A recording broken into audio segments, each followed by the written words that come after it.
And oh my gosh, we say what a difference a year is making, it's no joke. I mean, back then, there were still things Sergio was asking for. We were like, there's no way we're going to do that in a year. And we did it. Talking about all these public companies, we haven't been public since May 2007. Almost 4 years, and I can't believe it. It's been that long. And that has its benefits. I mean, we've been a bit of a recluse, a bit of a mysterious company. So a lot of people have been trying to figure out what's going on inside Chrysler. And even ourselves, sometimes we weren't sure what the leadership was up to, especially myself. I'm very close to leadership, obviously, and I would scratch my head sometimes, like, what are they doing? And it was clear to me that private equity has its place, but it doesn't belong in the automotive industry. And I think failure is not a bad thing. I mean, great things come of failure. I know there's a lot of people that dream of opening a restaurant, and then the first one doesn't do so good. And you figured out why, and then the next one you open kicks butt, right? And that's kind of what's going on at Chrysler. So the other thing about failure is sometimes when your back's against the wall, you do your best work. And that's what was going on at Chrysler the last couple of years. We surprised ourselves. I mean, people were digging deep. I mean, no one wants their business to dissolve. A lot of people join Chrysler because they like the underdog factor, and they realize the company's been around almost 100 years, and it's been an honor, and it'd be a shame for it to die in our hands. And what an awful thing that would be. So when we started, I mean, I didn't realize how bad it was until I was watching the media, and they were saying things like that. It finally struck me. I was like, oh my God, this is for real.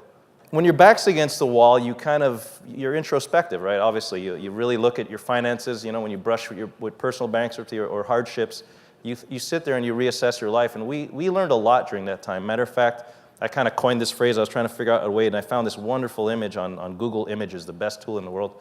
The automotive industry can be way too complicated. And this puzzle is here to simplify that. So in the process of trying to do so many cars so quickly, we had to decomplicate the process, get the infighting out. If you look at all the people there, they're all on their own individual pieces of the puzzle, and they don't have the vantage point from the top, right? So they can't see what's trying to. So the leadership wasn't giving us direction. The people at the bottom didn't know what to do, so everyone was in a different place, and the puzzle will never get put together.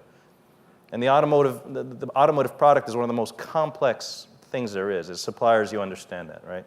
And I just recently, I don't know how I squeezed it in, but I went to the CES show for the first time. I love that show.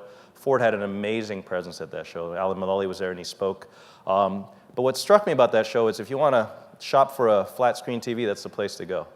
But it also reminded me how quickly things can become commodities. They're innovations one minute and commodities the next. And it was just dizzying, the amount of choices the consumer has. And that's really what the auto industry is becoming. No one really makes a bad car anymore. So how do you differentiate yourself going forward? Do you offer a service? Do you have a special trick? And every time I stopped by the booth, they all tell me why their product was better, and I was like, wow. And it reminds me of how difficult it is to market in this day and age. So that's something I keep in the back of my mind constantly. And then finally, the idea of flagships. What is a flagship? The flagship can hurt you. Like R300, it was a great car when we launched it, and we didn't take care of it. We let it erode. It became uncompetitive and never had a refresh. And it wasn't even configured right to start with, and it never really flew as tall as it could, and it actually hurts you.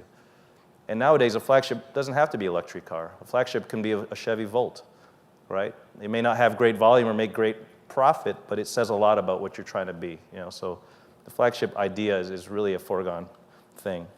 So speaking of flagships, we launched this car. This was a very interesting project for us to work on. A lot of people thought it was dead, and it did get delayed. It should have actually launched before the Charger. We went back and rethought it, and Sergio and I debated this design quite a bit. We cut off the front end and started over. But I remember him driving the vehicle from Detroit to Toronto to see his mom, and he didn't understand the car, and we joke about it today, but driving the car, he got it, right? And there's something special about a nice, large sedan that's comfortable to drive. But he wanted me to evolve the design, so it had to represent what Chrysler can be. So I don't know how many we'll sell. It really doesn't matter. It's the point of what can this company be? There's this Chrysler of all names, Can it be this luxurious? Can it be this beautiful? Can it be this relevant? So when we did this car, we benchmarked the very best. We said, forget everything we know. And that's the magic of progress. Don't listen to your critics sometimes and say, okay, I want to be this. So we benchmark cars costing twice as much as ourselves. The natural instinct is to benchmark laterally and try to cut costs, as the first one was done, actually. And this is the opposite. So this car is just pressurized with content and some of the best tricks we know. There's literally sound deadening material, acoustic sound deadening underneath the car and the wheel arches, laminated glass everywhere. I mean, every trick in the book is on this car. The point is we have to be relevant in the moment, right? So that's what we're worried about. Our dealers say it. They're already coming back. Our dealers are profitable. People are shopping again. They say, just give us a product. Stop worrying about what everyone's saying. Just make a great car, and that's what we're focused on. And most of that really doesn't come from, algorithms and business cases. It comes from culture first. So until your culture's right, you can just forget about anything else. You got to fix the culture. And that's one thing, if anything I've learned in my 18 years at Chrysler, it's the people.